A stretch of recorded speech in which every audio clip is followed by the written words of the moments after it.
Bonjour, je suis contente qu'on passe ce moment ensemble. Aujourd'hui, j'ai envie de te parler d'un truc qu'on vit tout un moment ou un autre, la peur. Pas la peur du noir ou des araignées, non, non. Cette peur plus sourde, plus insidieuse, celle de ne pas être à la hauteur, celle qui te murmure tu n'es pas assez. Alors, on va prendre le temps tranquillement de l'observer, de la comprendre et surtout, surtout de la traverser. Première chose, mets des mots sur ta peur. C'est fou quand que ça reste dans ta tête. Mais quand tu l'écris, ça change tout. Par exemple, je ne suis pas assez compétente pour ce poste, ou je vais forcément échouer, ou je mérite pas d'être aimée.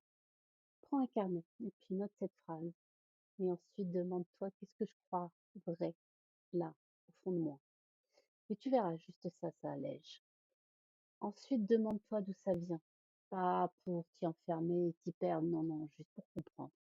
Peut-être que c'est une phrase qu'on t'a dit quand tu étais enfant, une comparaison, un regard, un truc qui t'a marqué.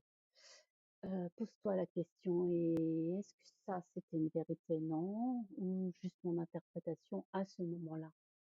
Parfois, le simple fait de voir que ça vient du passé, ça aide à prendre du recul. Et puis, déconstruire. Une croyance, c'est pas un fait. Une croyance, c'est une pensée qu'on répète. Alors, défie-la, challenge-la. Demande-toi, est-ce que c'est vraiment vrai? Est-ce que des gens avec moins d'expérience que moi y arrivent? Est-ce que si une copine me disait ça, je lui dirais quoi?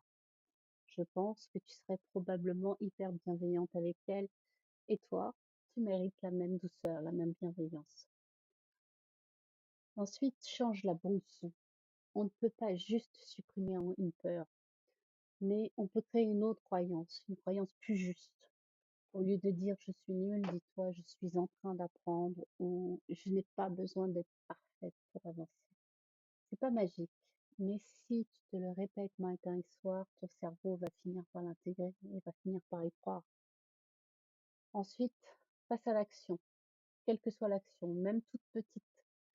C'est pas j'attends d'avoir confiance et ensuite j'agis, c'est j'agis, puis la confiance viendra après. Fais un mini pas à l'encontre de ta peur, défie-la. Postule à un poste auquel tu n'aurais pas osé quelque temps plus tôt.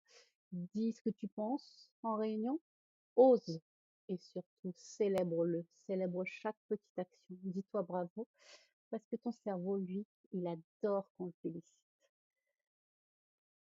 Sixième étape, ta peur, elle est dans tes muscles, elle est dans ton corps, elle se planque. Donc, libère ton corps, bouge, respire. Méditation, respiration profonde.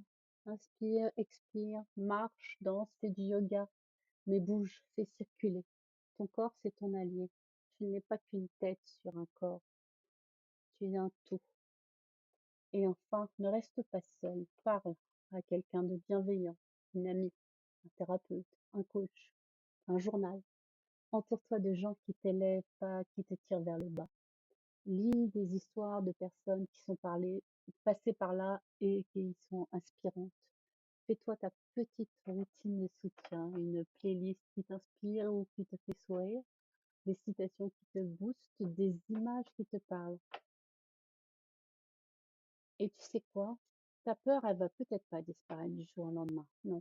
Mais tu vas apprendre à avancer avec elle, malgré elle, à lui dire, ok, je te vois, mais je bouge quand même.